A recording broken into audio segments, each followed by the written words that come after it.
Hello everyone, welcome again in cardium nursing. तो चलिए आज की जो हमारी टेस्ट सीरीज है उसके अंदर हम स्टार्ट करते हैं। मोस्ट रिपीटेड क्वेश्चन हमारी क्वेश्चन सीरीज रहेगी ये 18th। आप साथ साथ आंसर कर सकते हैं अपने क्वेश्चन। जब हम क्वेश्चन को रिवाइज करते हैं यहाँ पे तो साथ साथ में आप आंसर भी कर सकते हैं, जिससे आप बाद में अपने आप को टैली कर सकते हैं। तो चलिए स्टार्ट करते हैं भाई। The anterior transparent part of the I. Anterior transparent part कौन सा होता है आई का? प्यूपिल, कंजक्टाइवा या फिर कॉर्निया या फिर स्क्लेरा, क्या बोलते हैं? तो देखिए option C is right, cornea right रहेगा यहाँ पे। वो क्या होता है? ट्रांसपेरेंट पार्ट होता है जो एंटीरियर आई को, जो हमारा एंटीरियर पोर्शन है आई का, उसको कवर करके रखता है 80% तक। ठीक है।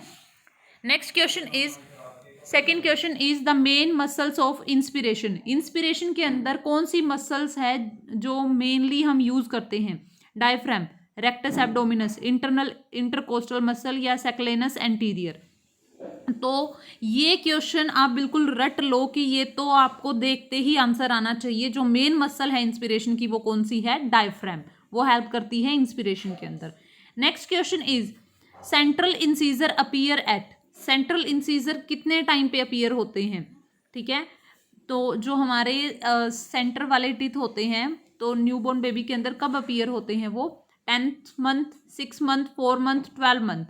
तो जो सेंट्रल इंसीजर पहले वाले जो दांत आते हैं बच्चे को, टीथ आते हैं, वो कितनी एज पे आते हैं? 6 मंथ पे आते हैं। ठीक है, बेबी के अंदर 6 मंथ पे आते हैं। Next question is, how many times baby should pass the urine during phototherapy. Phototherapy के दौरान जो बेबी है कितनी बार यूरिन को पास करता है? 7 to 9 टाइम, 4 to 6 टाइम या फिर 1 to 3 टाइम या 1 to 2 टाइम। तो ऑप्शन बी राइट रहेगा, 4 to 6 टाइम पर डे वो क्या करता है? यूरिन पास करता है।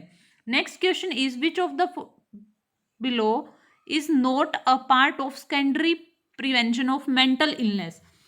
सेकेंडरी प्रिवेंशन पूछा है किसकी? मेंटल इलनेस की। तो कौन सा एक पार्ट नहीं है? क्राइसिस इंटरवेंशन करना, स्क्रीनिंग करना, रिहैबिलिटेशन करना या फिर अर्ली डिटेक्शन करना। तो देखिए यहाँ पे जो सबसे अलग है वो है रिहैबिलिटेशन। रिहैबिलिटेशन हम कहाँ करते हैं? टर्शरी प्रिवेंशन के अंदर करते हैं। सेकेंडरी प्रिवेंशन के अंदर हम अर्ली डायग्नोज एंड ट्रीटमेंट करते हैं। उसके बाद में क्राइसिस इंटरवेंशन भी कर सकते हैं, स्क्रीनिंग आ गया अर्ली डिटेक्शन के अंदर ही। तो सेकेंडरी प्रिवेंशन के अंदर रिहैबिलिटेशन नहीं आता। Next question is, dash is a protein involve in the forming of the cytoskeleton. Cytoskeleton को फॉर्मेशन करने में कौन सा प्रोटीन इन्वॉल्व होता है? Fibronectin, actin, fibrin, albumin. तो option B is right. Actin जो प्रोटीन होता है, एक्टिन और मायोसिन, ये दोनों क्या करते हैं? हेल्पफुल होते हैं साइटोस्केलेटन को बनाने में। तो यहाँ पे मायोसिन नहीं है तो एक्टिन दिया हुआ है, एक्टिन आएगा इसका answer, option B. Next question is, bilirubin is formed from. जो बिलुरुबिन है वो कौन से पार्ट से बनता है? हीम से, ग्लोबिन से, गैस्ट्रोफेरिन से या फिर ट्रांसफेरिन से। तो देखिए option A is right, heme part से बनता है बिलुरुबिन। अब हीम पार्ट कहाँ से आता है? जब आरबीसी का डिस्ट्रक्शन होता है तो क्या, जब भी उनका लाइफ स्पैन कंप्लीट हो जाता है या किसी भी एबनॉर्मेलिटी की वजह से जब भी उनका डिस्ट्रक्शन होता है आरबीसी का, तो वो क्या होता है? हीम और ग्लोबिन के अंदर कन्वर्ट होता है। तो हीम पार्ट क्या बनाता है? बिलुरुबिन बनाता है। Next question is, the hormone glucagon is secreted by. जो हार्मोन है ग्लूकागोन वो कौन सिक्रेट करता है? Beta cell of pancreas, pineal cells या फिर पैराथायरॉयड हार्मोन या फिर अल्फा सेल्स। तो अल्फा सेल्स जो होती हैं पेनक्रियाज की वो क्या सिक्रेट करती हैं? ग्लूकागोन सिक्रेट करती हैं। बीटा सेल्स क्या करती हैं? इंसुलिन सिक्रेट करती हैं। ठीक है, so option D is right. Next question is, the thickest human skin is. Human skin सबसे ज्यादा थिकेस्ट कहाँ से होती है? पाम से, सोल से, नेक से या फिर हेड से। तो जो हमारा फुट का सोल होता है वहां से सबसे ज्यादा थिकेस्ट होती है, अबाउट 4 mm की। ठीक है, उसके बाद अगर बात करें यहाँ पे, अगर यहाँ पे सोल नहीं दिया होता तो फिर आंसर पाम आता। ठीक है, जो हैंड का पाम है वहां पे भी थिकेस्ट होती है, बट सोल सबसे ज्यादा थिकेस्ट होता है। Next question is, the injectable contraceptive is not given in the following condition except. Injectable जो कॉन्ट्रासेप्टिव है कौन से कंडीशंस में नहीं देनी चाहिए सिवाय एक के? एक्सेप्ट लगा है ब्रेस्ट कैंसर में, एबनॉर्मल यूट्राइन ब्लीडिंग में, सस्पेक्टेड मैलिग्नेंसी और हाई बीपी के अंदर या फिर पीआईडी के अंदर। ठीक है, तो किसके अंदर नहीं देनी चाहिए?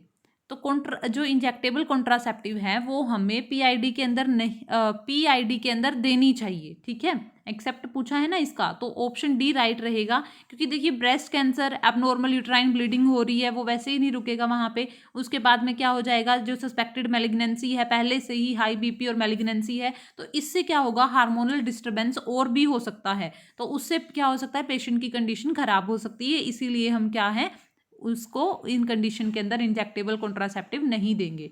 Next question is weight of the brain in neonate. Brain के का वेट कितना होता है नियोनेट के अंदर? 100 ग्राम, 1 kg, 300 to 500 ग्राम, 600 to 700 ग्राम, कितना होता है? So option C is right, 300 to 500 gram. और इन 1 ईयर ये क्या हो जाता है, 1 kg तक हो जाता है, ठीक है। याद रखना, अब आपसे पूछा गया है ब्रेन का वेट नियोनेट के अंदर, तो 300 to 500 ग्राम रहेगा, और 1 ईयर के अंदर ये डबल हो जाता है, अबाउट 1 kg।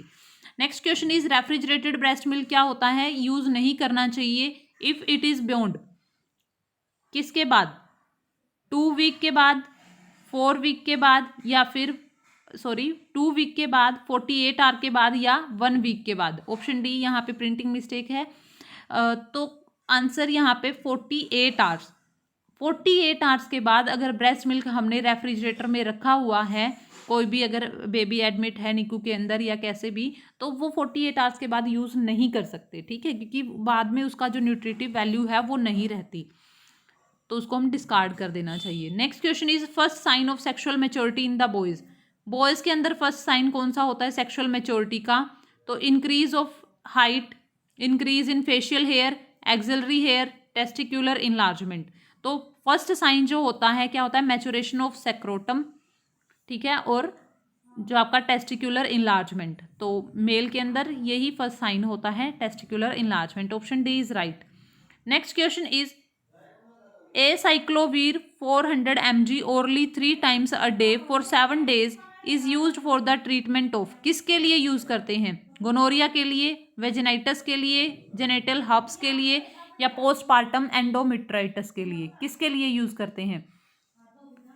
तो हम ऑप्शन सी राइट रहेगा, हम एसाइक्लोवियर जेनेटियल हर्ब्स के अंदर देते हैं, ठीक है। Wilms tumour affect which of the following, कौन से पार्ट को, कौन से ऑर्गन को अफेक्ट करता है विल्म्स ट्यूमर?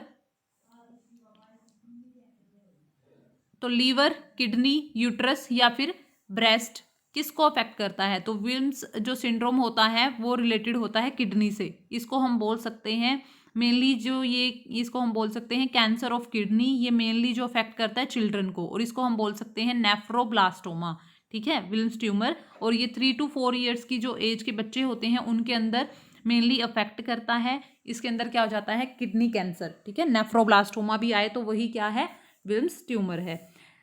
तो ऐसे ही आज की हमारी जो क्वेश्चन सीरीज के 15 क्वेश्चन हैं वो कंप्लीट होते हैं। अगर आपको वीडियो अच्छी लगे चैनल को सब्सक्राइब करें एंड वीडियो को लाइक एंड शेयर करना ना भूलें।